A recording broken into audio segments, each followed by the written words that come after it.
I was standing in the kitchen of the house we'd lived in for 7 years when I got the email that ended my marriage.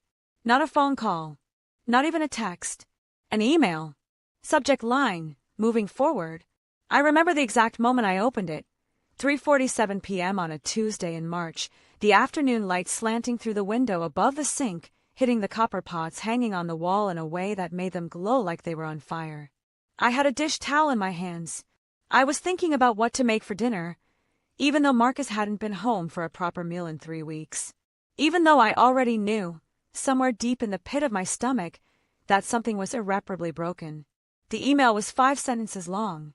I'm done. Moving to Bali with someone who actually gets me. Took my name off the lease, BTWLOL. You can keep the house and all the bills that come with it. Don't contact me. I read it 3 times before my hands started shaking. Not because I was surprised. I'd felt him slipping away for months, maybe longer, but because of how casual it was. How dismissive. 7 years of marriage, 12 years together total, reduced to 5 sentences and an LOL. Like our entire life together was a joke he'd finally gotten tired of telling. If you've ever been blindsided by someone you trusted with everything, you know that feeling. That split second where the floor disappears beneath you and you're just falling, and you don't know when you'll hit the ground or what will be left of you when you do. That's where I was standing. In my kitchen, holding a dish towel, reading the words, someone who actually gets me, over and over until they stop making sense. And here's the thing, if you're watching this right now, if you've ever had your heart ripped out by someone who was supposed to protect it, I need you to do something for me. Leave a comment and tell me where you're watching from. Because what I'm about to tell you isn't just my story.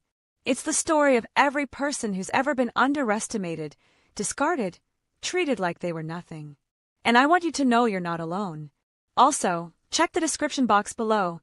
There are more stories like this, stories about people who refuse to stay broken. You're going to want to hear them. But first, let me take you back. Marcus and I met when I was 26, and he was 29. I was working as a paralegal at a small firm in Denver, and he was a graphic designer who just started freelancing. He had this energy about him, chaotic, creative, always talking about the next big project, the next adventure. He made me feel like life could be spontaneous and exciting, not just predictable and safe. We got married 2 years later in a tiny ceremony in my parents' backyard, just family and close friends. Sunflowers everywhere because they were my favorite. He cried when he said his vows. I remember thinking, this is it. This is the person I'm going to grow old with.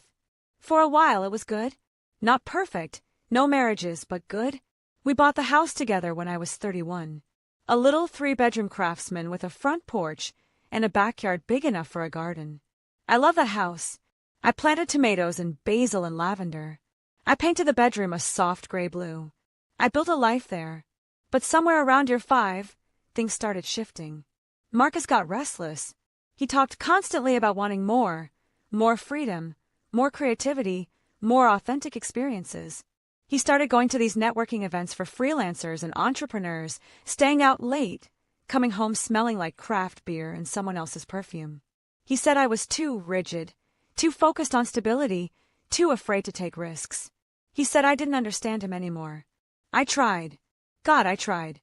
I suggested we travel more, take a weekend trip, go to therapy. He brushed me off every time. Said therapy was for people who couldn't figure things out on their own. Said I was the one with the problem, not him.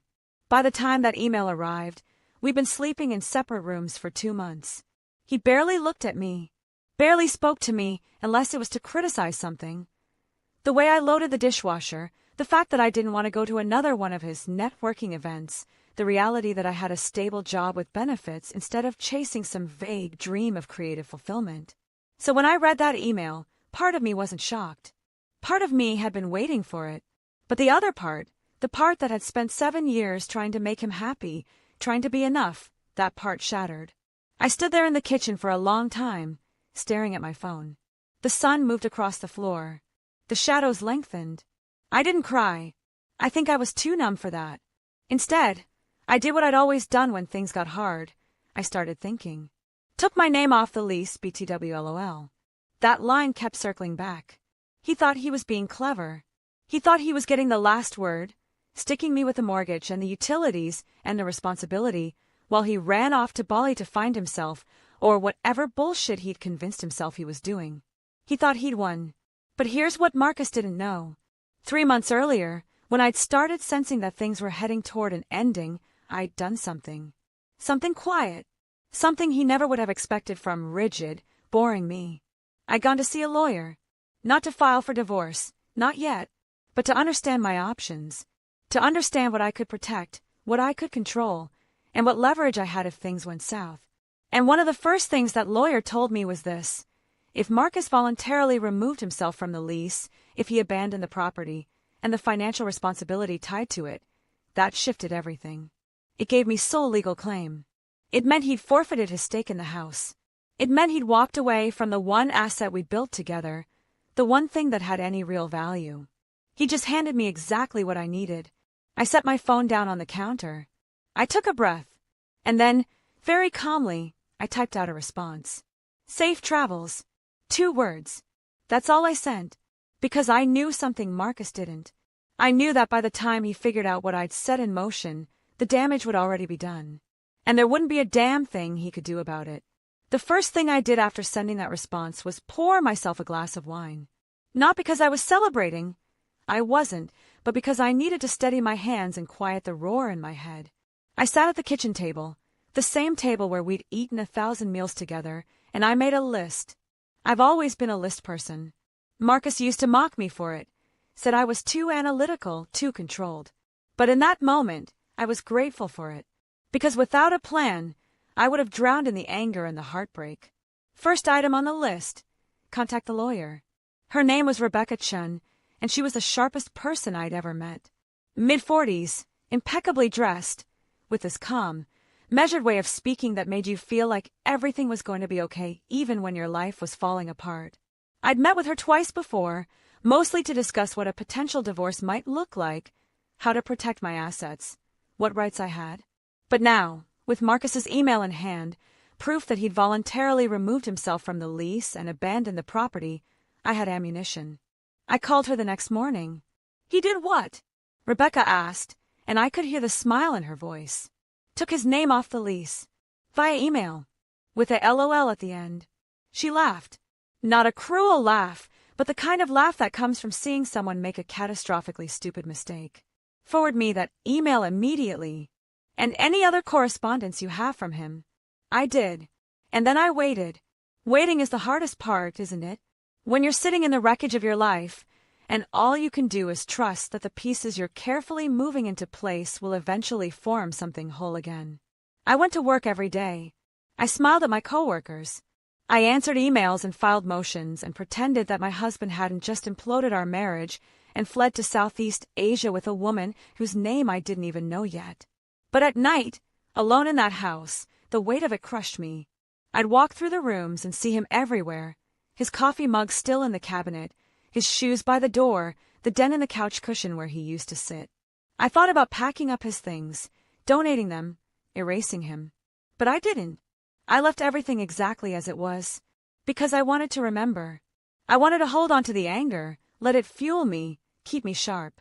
2 weeks after the email, Rebecca called me with an update. We've got him, she said. By removing himself from the lease and abandoning the property, he's forfeited his claim to the house. You're the sole leaseholder now, which means you have full legal control. But here's the interesting part. He didn't just take his name off the lease. He also stopped contributing to the mortgage 3 months ago. Did you know that? I didn't. I'd been covering the payments myself, pulling from my savings, not wanting to fall behind. I'd assumed he was still paying his half, that the money was just being transferred automatically. But no, he'd stopped, without telling me. That's financial abandonment, Rebecca continued. Combined with his email and the fact that he's left the country, we can argue that he willfully neglected his financial responsibilities to the marriage and the property. Which means if you decide to pursue this in divorce proceedings, you're in an incredibly strong position. I felt something shift inside me. Not quite relief, more like clarity. Like a fog lifting. What do I need to do? I asked. Nothing yet. Let him settle into his new life. Let him think he got away with it. And then, when the time is right, we move. So that's what I did. I let him think he'd won. Marcus didn't contact me after that initial email. Not once. I checked his social media, something I swore I wouldn't do, but of course I did, and there he was, living his best life in Bali. Photos of him on a beach at sunset, cocktail in hand. Photos of him at some co-working space with a bunch of other digital nomads, all of them grinning like they'd cracked the code to happiness. And then, inevitably, photos of her. Her name was Sienna, 27 years old, blonde, yoga instructor. Of course she was. She had one of those Instagram accounts that was all smoothie bowls and sunset meditations and inspirational quotes in looping script. She posted a photo of her and Marcus together with the caption, "Found my soul tribe," and a string of emojis. He commented with a heart. I stared at that photo for a long time. At how happy he looked. At how young she was. At how easily he'd erased me and replaced me with someone who fit the narrative he'd built for himself. The narrative where he was the hero, breaking free from the chains of suburban monotony to live an authentic, adventurous life. And I thought, he has no idea what's coming. If you've stuck with me this far, if you're feeling that same burn of injustice I felt, do me a favor. Hit that subscribe button. Because this story doesn't end here. Not even close. And you're going to want to see how it all unfolds. Also, check the description box for more stories like this one. Stories about people who fought back. By mid-April, I'd gathered everything I needed. Bank statements showing that Marcus had drained our joint savings account before he left. Another thing I hadn't known.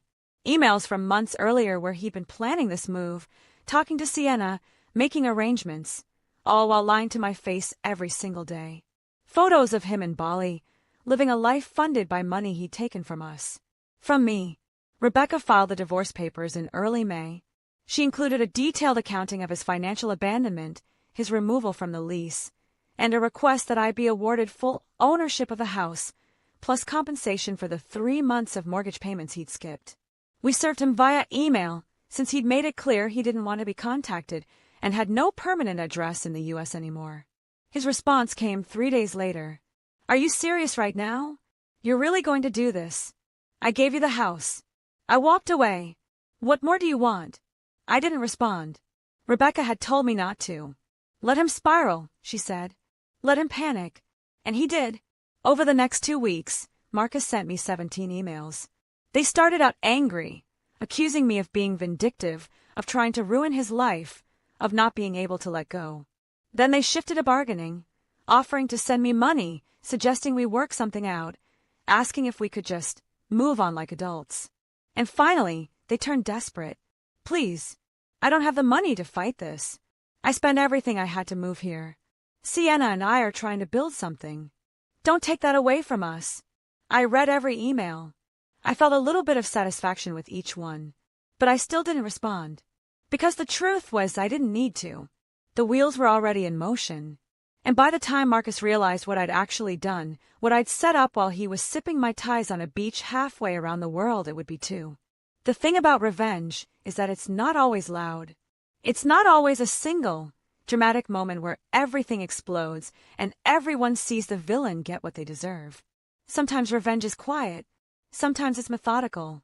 Sometimes it's watching someone slowly realize that they miscalculated, that they underestimated you, that they made a mistake they can't undo. That's what it was like watching Marcus unravel. By June, the divorce proceedings were moving forward. Rebecca had submitted all the evidence, his emails, the bank statements, the lease documentation, everything. The case was airtight. Marcus had abandoned the marriage, abandoned the property, and drained our joint finances without my knowledge or consent. In the eyes of the court, he was entirely at fault. But here's where it gets interesting.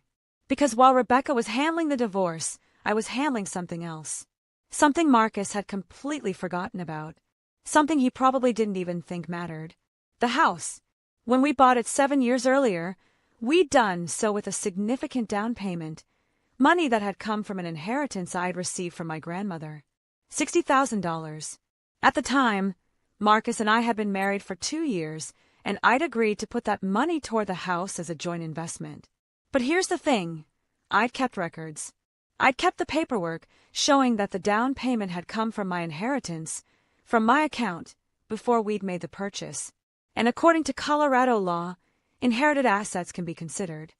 separate property and a divorce, especially if they can be traced back to the original source.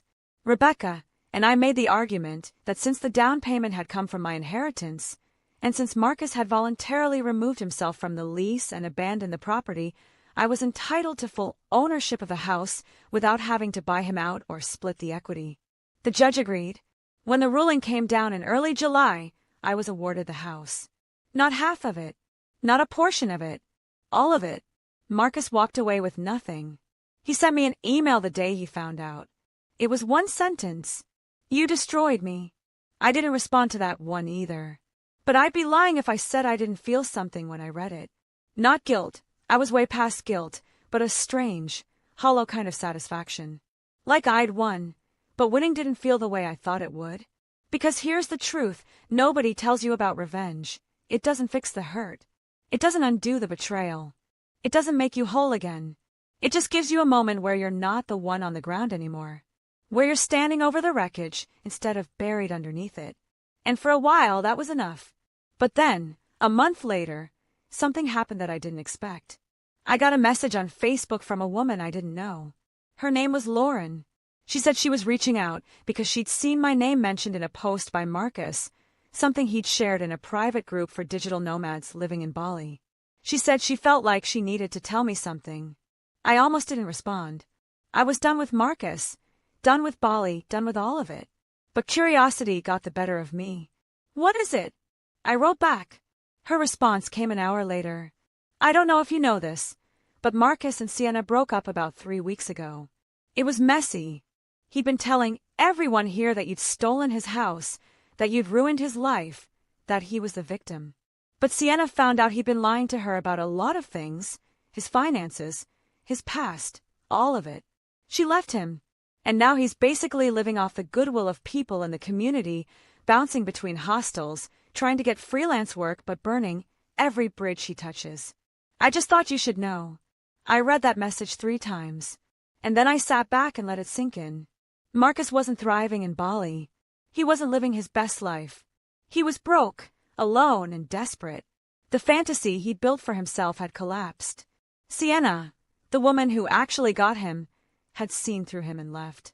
And now he was stuck in a country halfway around the world with no money, no support, and no way out. Part of me felt vindicated, but another part, a bigger part, just felt sad. Because at the end of the day, Marcus had destroyed his own life. I didn't do it. The divorce didn't do it. He did it. By lying, by running, by thinking he could escape consequences and start over without ever looking back. And now he was paying for it in ways I never could have orchestrated. If you're still here, still listening, I need you to know something. This story isn't just about revenge. It's about what happens when you stop letting people walk all over you. When you stand up and take control of your own narrative. When you refuse to be the victim. And if that resonates with you, if you've ever been in a situation where you had to fight back, leave a comment. Tell me your story. And check the description box below for more stories like this. Stories about resilience, about survival, about people who refuse to stay broken. By August, I'd stopped checking Marcus's social media. I'd stopped thinking about him every day. I'd started therapy, something I should have done years ago. I repainted the bedroom.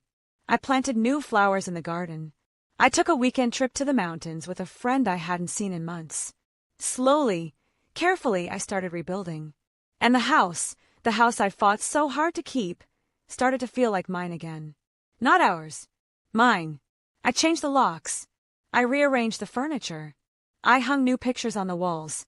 I made it a place where Marcus didn't exist anymore, where his ghost couldn't haunt me. It wasn't easy. Some days I still woke up angry. Some days I still felt the sting of those 5 sentences he'd sent me, the casual cruelty of LOL.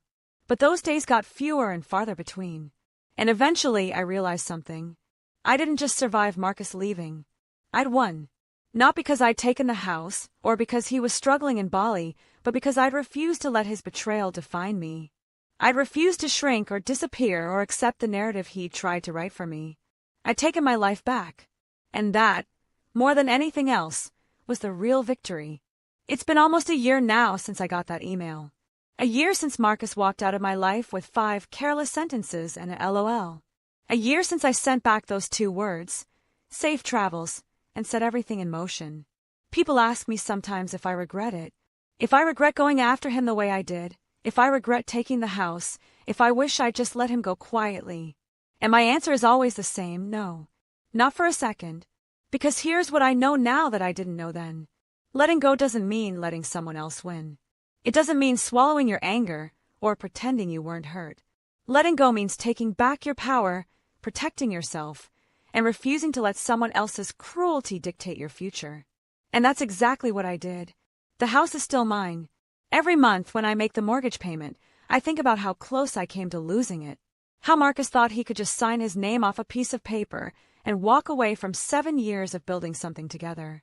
How he thought I'd be the one left scrambling, drowning in debt and responsibility while he sipped cocktails on a beach somewhere.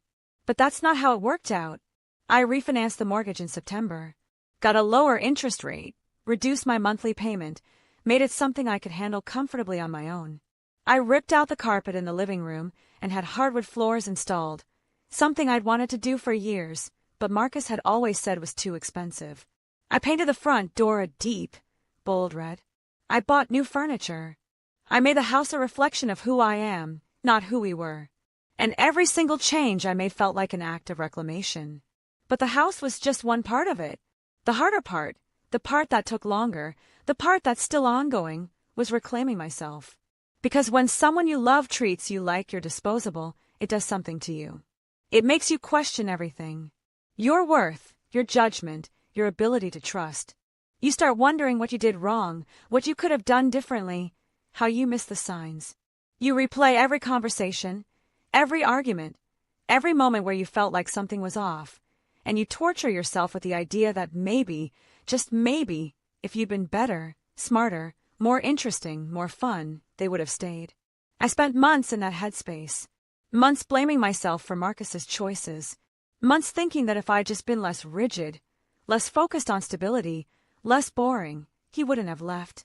But therapy helped me see the truth. Marcus didn't leave because of me. He left because of him. Because he was chasing something that doesn't exist. Some fantasy version of life where everything is easy and exciting and consequence-free. Where you can just abandon your responsibilities, your commitments, your partner, and start over without any baggage. And the reality is, that fantasy always falls apart. Because you can't run from yourself. Wherever you go, you take your flaws and your patterns and your unresolved issues with you. Marcus thought Bali would fix him. Thought Sienna would fix him. Thought a new life would fix him. But nothing fixed him. Because he was the problem. And once I understood that, really understood it, I stopped carrying his guilt. I stopped letting his betrayal define my self-worth. I stopped believing that I was the reason our marriage failed. I wasn't. He was. That realization was the turning point. By October, I'd started dating again. Nothing serious, just coffee dates, dinners, getting to know new people. It felt strange at first, uncomfortable, like I was doing something wrong. But slowly I started to enjoy it. Started to remember what it felt like to talk to someone who listened, who asked questions, who didn't make me feel like I had to shrink myself to make them comfortable. I met a man named David in November. He's a teacher, soft-spoken, thoughtful, nothing like Marcus. We've been taking things slow, no rush, no pressure. Just seeing where it goes. And for the first time in years, I feel like I'm not trying to convince someone to love me. I'm just existing, and that's enough. I don't know if it'll last. I don't know if I'm ready for something serious yet. But I know I'm not the same woman I was a year ago. I'm not the woman who stood in her kitchen holding a dish towel, reading an email that shattered her world. I'm stronger now. Sharper. Less willing to accept less than I deserve. And I think that's the real lesson in all of this. Because the story I just told you, it's not really about Marcus. It's not about the house, or the divorce, or the revenge. It's about what happens when you stop waiting for someone else to validate your worth. When you stop trying to fix something that was never your responsibility to fix. When you take control of your own life and refuse to let someone else's chaos destroy you.